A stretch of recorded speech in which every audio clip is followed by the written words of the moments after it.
Olá, meu nome é Matias Costa Escolaro e eu estou aqui na Mostra de Iniciação Científica e Tecnológica do IFSC do ano de 2022 para apresentar o meu estudo.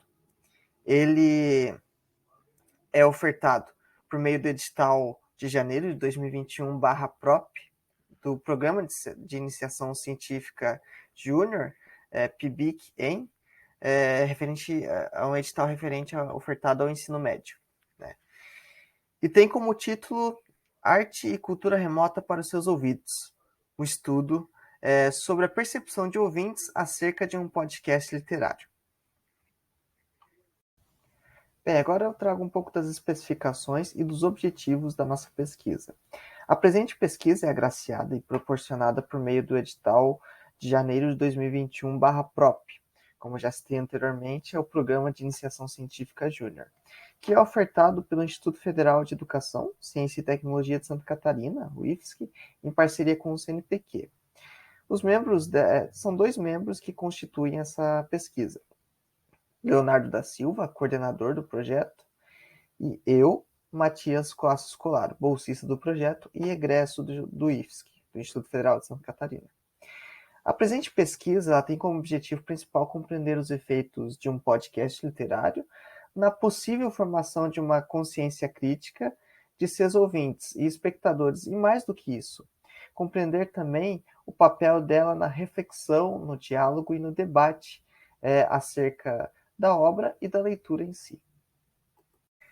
Bem, agora eu trago um pouco sobre a fundamentação teórica e o nosso objeto de pesquisa. Nós objetivamos, nesse estudo, compreender melhor a possível contribuição do diálogo e do debate presente no podcast Arte e Cultura Remota para os seus ouvidos. Isso porque o podcast ele contempla debates e discussões presentes, né, em cada episódio e que envolvem tanto o ouvinte quanto os apresentadores que ali fazem o debate e a discussão acerca da obra. E, portanto, nós compreendemos que esse debate presente no podcast, ele é um importante instrumento para a construção de uma consciência crítica, como defende a escritora e educadora Bell Hooks. Nós entendemos também que a leitura da palavra mundo, cunhada pelo Paulo Freire, ela deve ser contemplada por todos, como defende o próprio, e que a literatura, meio pelo qual a leitura da palavra mundo está inserida, ela deve ser um direito humano, como defende o escritor Antônio Cândido. Bem, agora eu trago um pouco sobre a metodologia da nossa pesquisa. Bem, nós colocamos apenas 2 restrições para a participação da nossa pesquisa. A primeira é que o participante ele deveria ser maior de idade e deveria ter escutado ao menos um episódio do podcast Arte e Cultura Remota para os seus ouvidos. Bem, a nossa metodologia ela foi aplicada por meio de um questionário do Google Forms, composto por 9 perguntas. Esse questionário ele passou pela comissão de ética e pela comissão de ética da UFSC, e foi aprovado por ela.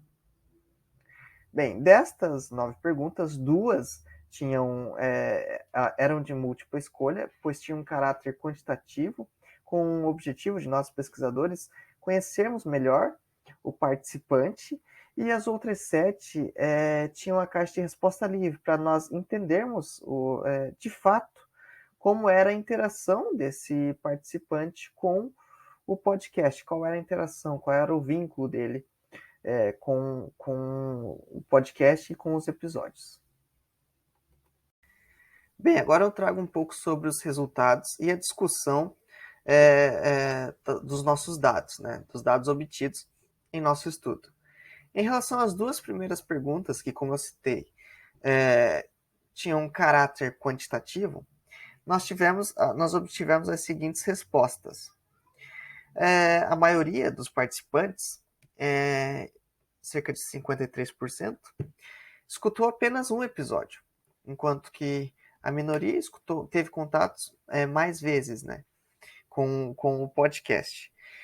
E a segunda pergunta, sobre qual que era a preferência em relação à interação do participante com o podcast, nós obtivemos em que a maioria prefere ler a obra antes de escutar o podcast, e um terço, um pouco menos de um terço, na verdade 26%, tanto gosta de ouvir o podcast e, após isso, ler a obra, como apenas prefere ouvir o podcast. Então está dividido entre essas duas sessões de participantes, entre 26% cada.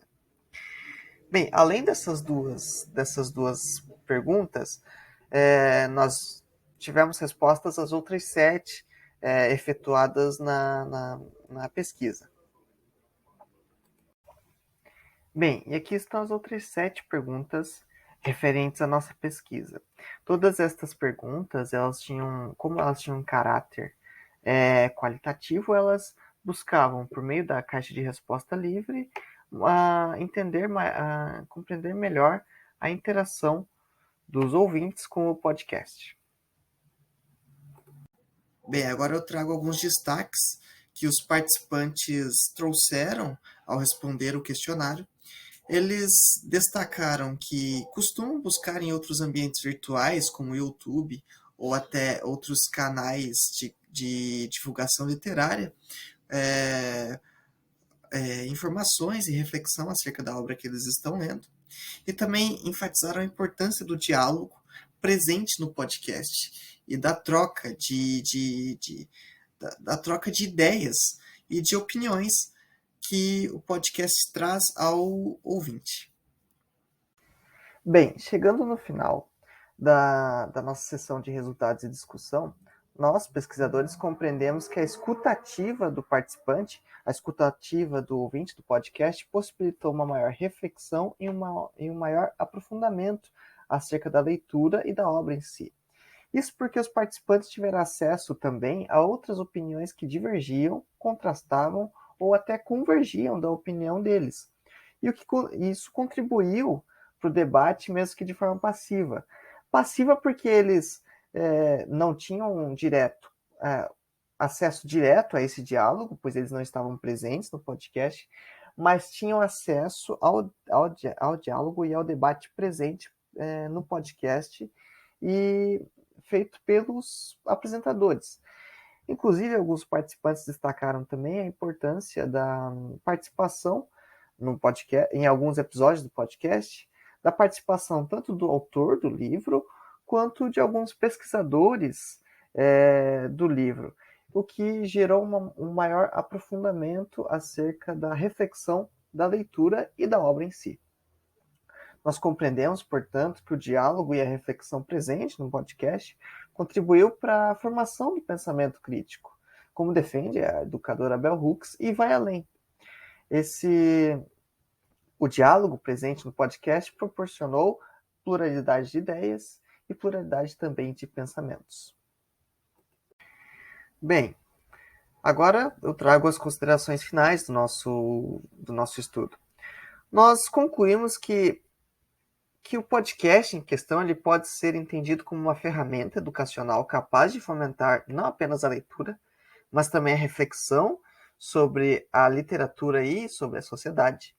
E que o podcast pode, além de contribuir com essa reflexão e com a leitura crítica, propor o debate e o diálogo acerca da leitura e da sociedade. E que esse conjunto de processos pode ajudar a construir um pensamento crítico tanto no leitor quanto no ouvinte do podcast.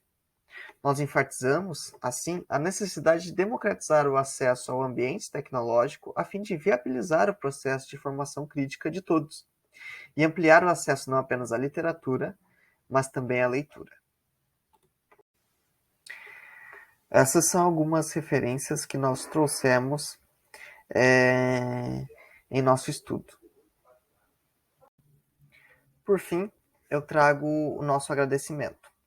A equipe do projeto agradece ao Conselho Nacional de Desenvolvimento Científico e Tecnológico, CNPq, e ao Instituto Federal de Educação, Ciência e Tecnologia de Santa Catarina, IFSC, pelo apoio recebido, viabilizando assim a execução das atividades do projeto de pesquisa. Muito obrigado pela sua atenção.